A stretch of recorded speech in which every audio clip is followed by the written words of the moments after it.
केवल वाराणसी की जो प्रशासन है उसने मोदी जी को जिताया। यदि वाराणसी में प्रशासन नहीं रहता, यदि भाजपा वहां चुनाव जीतती तो उसके अगल बगल के सभी सीटें सपा ने जीतने का काम। मैं मालूम है मोदी जी में नैतिकता नहीं है, लेकिन भाजपा में यदि नैतिकता है तो सबसे पहले भारतीय जनता पार्टी इस अहंकारी व्यक्ति को,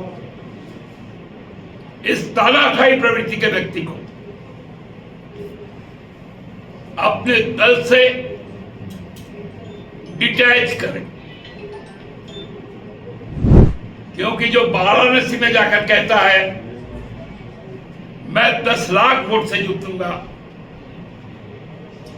लोगों ने उन्हें उनकी औकात बता दी।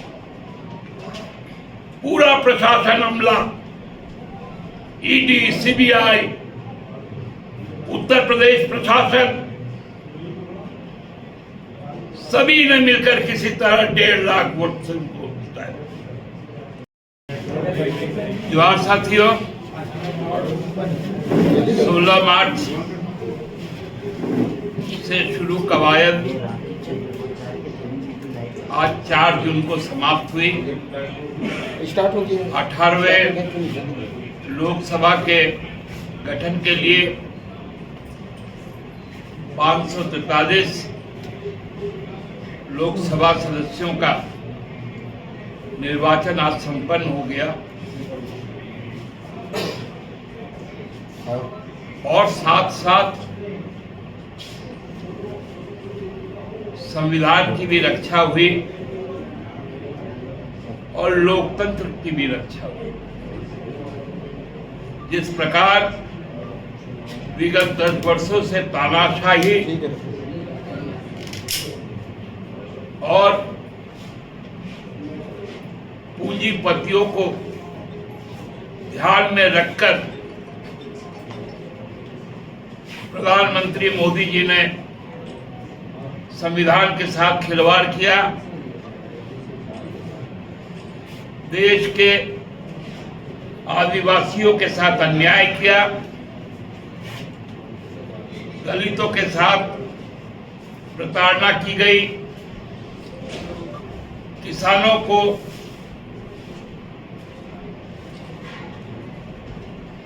उनके बुरे हाल पर छोड़ दिया गया, मजदूरों से उनकी हकें छीनी गई, नौजवानों को बड़ी संख्या में बेरोजगार बनाया, सेना को भी कमजोर करने के लिए अग्निवीर योजना लाई, जो महंगाई का मार लोगों ने झेला, इस सबके विरुद्ध देश का गरीब जनता, दलित, आदिवासी, जो अल्पसंख्यक समुदाय है, युवा है, मेहनतकश आवाम है, महिलाएं हैं, उन्होंने मोदी सरकार को, खासकर प्रधानमंत्री का प्रतिकार किया। हम लोगों ने देखा कि पिछले लगभग 2 वर्षों में भारतीय जनता पार्टी समाप्त हो चुकी थी और इसकी घोषणा भारतीय जनता पार्टी के राष्ट्रीय अध्यक्ष द्वारा भी की गई कि हमारे प्रधानमंत्री मोदी ईश्वर के अवतार है। राम मंदिर निर्माण समिति के जो अगुवा थे चंपक राय जी ने उन्हें विष्णु का अवतार कह दिया। यहां तक कि खुद प्रधानमंत्री जी ने कहा कि मैं बायोलॉजिकल हूं ही नहीं, मैं तो भेजा गया अवतार हूं। उनका ये अहंकार लोगों ने उस पर करारा चोट किया कि आप की फर्जी बातें इस देश के संस्कृति को पसंद नहीं है। इसलिए देश का आज का चुनाव स्पष्ट तौर पर नरेंद्र भाई मोदी जी का पराजय है। भाजपा किसी भी दलील से बच नहीं सकती। हमें मालूम है मोदी जी में नैतिकता नहीं है, लेकिन भाजपा में यदि नैतिकता है तो सबसे पहले भारतीय जनता पार्टी इस अहंकारी व्यक्ति को, इस तानाशाही प्रवृत्ति के व्यक्ति को अपने दल से डिटैच करें। क्योंकि जो वाराणसी में जाकर कहता है मैं 10 लाख वोट से जीतूंगा, लोगों ने उन्हें उनकी औकात बता दी। पूरा प्रशासन अमला, ईडी, सीबीआई, उत्तर प्रदेश प्रशासन, सभी ने मिलकर किसी तरह 1.5 लाख वोट से जिताया। प्रशासन ने जिताया। वाराणसी की प्रबुद्ध जनता ने अपने सांसद को हराने का काम किया। केवल वाराणसी की जो प्रशासन है उसने मोदी जी को जिताया। यदि वाराणसी में प्रशासन नहीं रहता, यदि भाजपा वहां चुनाव जीतती तो उसके अगल बगल के सभी सीटें सपा ने जीतने का काम, क्योंकि वहां लोगों ने वोट किया, वाराणसी में प्रशासन ने वोट किया। मोदी जी चुनाव हार चुके। अब यदि वो प्रधानमंत्री बनते, जो कहते थे ना 56 इंच का सीना, एक अकेला मोदी सबसे पे भारी,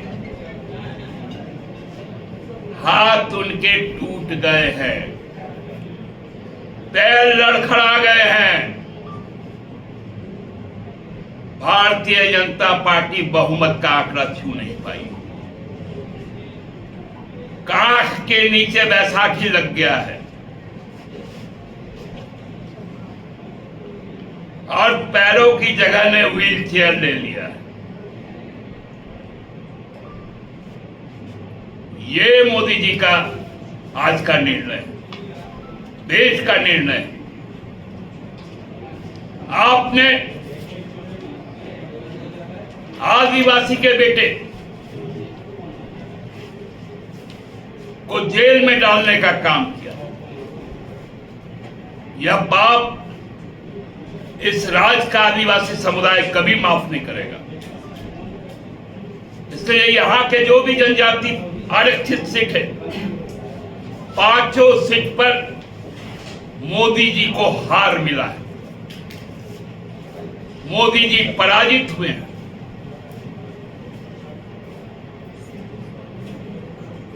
जब हमें जातियों में बांटा गया, एक गुट का निर्माण किया गया जो समाज में भ्रम फैलाए, उसको संसाधन से परिपूर्ण किया गया और मूलवासियों में भी दरार पैदा की।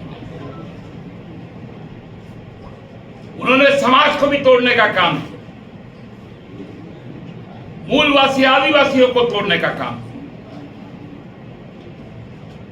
उन्होंने घर तोड़ने का काम किया। इतने नीचे लोग, इतने नीचे मानसिकता वाले लोग को सही जवाब मिला है। और मैं मोदी जी को कह देना चाहता हूं, क्योंकि अब तो मैं भाजपा को मानता ही नहीं, मैं मोदी जी को कह देना चाहता हूं कि बहुत जल्द 2024 में इसी झारखंड में आपकी तानाशाही को भी हम जमींदोज करेंगे, आपके कॉरपोरेट प्रेम को भी हम जमींदोज करेंगे, क्योंकि अब हम